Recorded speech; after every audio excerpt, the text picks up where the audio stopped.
नमस्कार। एक बहुत ही शॉकिंग न्यूज़ आ रहा है। न्यूज़ यह है कि 100 से ज़्यादा साइंटिस्टों ने इसरो से इस्तीफ़ा दे दिया और ये अपने आप में बहुत बड़ी बात है। आप कहेंगे सर ये उनकी मर्ज़ी है, वो इस्तीफ़ा दें या ना दें। यहाँ पर सबसे बड़ी बात क्या है, ज़रा देखिए। ये जो इस्तीफ़ा दे रहे हैं, पता चला कि ये जो भारत में जितने भी अभी नए स्पेस जगत के स्टार्टअप आए हैं, इनमें ये जा रहे हैं। मतलब सरकारी नौकरी त्याग करके साइंटिस्ट के रूप में इसरो में कई साल तक काम करके ये अब बाकायदा प्राइवेट कंपनी में जा रहे हैं। कुछ माना जा रहा है पैक्सेल में जा रहे हैं, कुछ ध्रुव में जा रहे हैं, ध्रुव स्पेस में, कुछ स्काई रूट में जा रहे हैं, कुछ अग्निकुल में जा रहे हैं, इसमें जा रहे हैं। हाँ, ये बात जरूर है कि सारे के सारे जो स्टार्टअप्स हैं ये भारतीय हैं एकदम। बेंगलोर, हैदराबाद, चेन्नई, बेंगलोर, ये सब इनका हेडक्वार्टर, सभी भारतीय स्टार्टअप। तो आप ये कह सकते हैं ना कि सर इसमें तो कोई ज़रूरी नहीं है, इसमें क्या दिक्कत है। उन्होंने भारत के इसरो को छोड़ करके भारत के ही कंपनी, प्राइवेट कंपनी में जाना पसंद किया। लेकिन सच्चाई ये है कि ये लालच में गए हैं।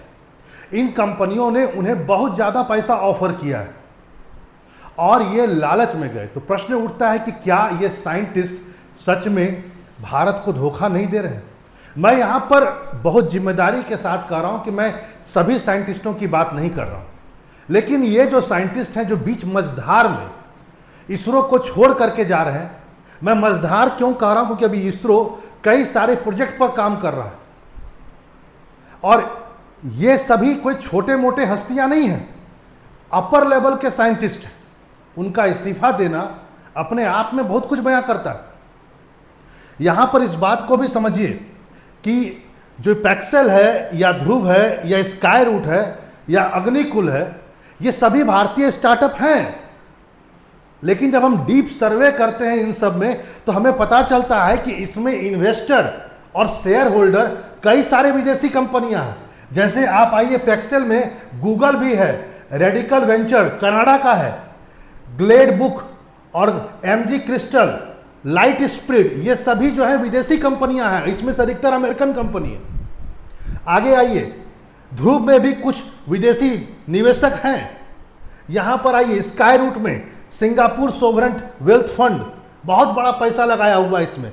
तो प्रश्न उठता है कि केवल देखने से तो यह लगता है शुरुआती नजर में कि सभी स्टार्टअप भारतीय हैं, लेकिन पीछे से बहुत बड़ा पैसा विदेशी पूंजी भी लगा हुआ है। तो क्या इसके पीछे एक साजिश है क्या विदेशियों की, कि जो भारत बहुत तेजी से स्पेस जगत में आगे बढ़ रहा है उसको कमजोर करना, इसरो से उनको दूर करके कहीं और पैसे के दम पर इंगेज कर देना। फिर कुछ लोग विशेषज्ञ कहते हैं कि नहीं, इनमें अधिकतर कंपनियों के पास में शेयर होल्डिंग कैपेसिटी ज्यादा है, सभी के मालिक भारतीय हैं, मेगा जो शेयर है भारतीयों के पास में है। ये तो कुछ थोड़े बहुत माइनर शेयर है, लेकिन यदि है तो डिसीजन मेकिंग तो इनका भी हो सकता है कि नहीं हो सकता, ये आपको सोचने की बात। जरा एक बात को समझिए कि जिन लोगों ने इस्तीफा दिया है उसका रैंकिंग क्या है, वो कौन है। छोटे मोटे नहीं है सर, साइंटिस्ट हैं, इंजीनियर है, सीनियर साइंटिस्ट है, प्रोजेक्ट डायरेक्टर है और मिशन इंजीनियर है। इस लेवल के लोगों ने इस्तीफा दिया।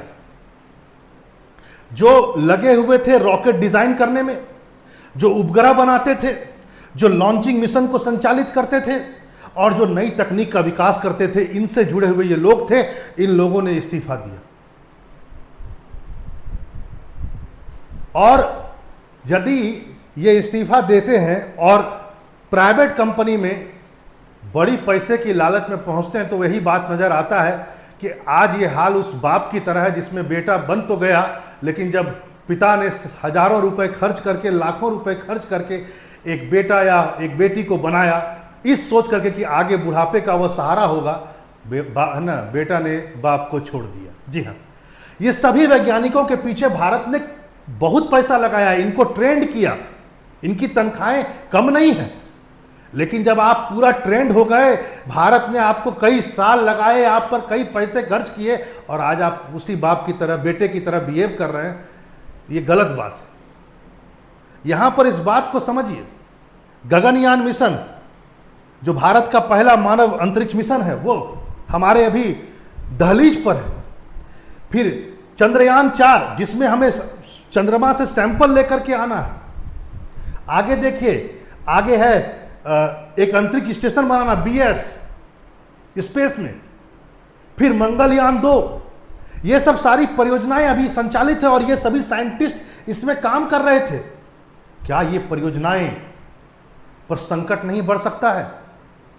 उनको समझ में सब कुछ आ रहा है, लेकिन इसके बावजूद भी यदि ये इस्तीफा दे रहे हैं तो फिर क्या कहा जाए इनके बारे में।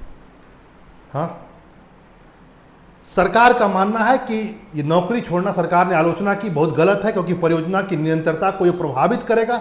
नए वैज्ञानिकों को फिर प्रशिक्षण देना पड़ेगा, तो कई बहुत समय लगेगा और समय के साथ साथ कॉस्ट, लागत भी बढ़ जाएगा।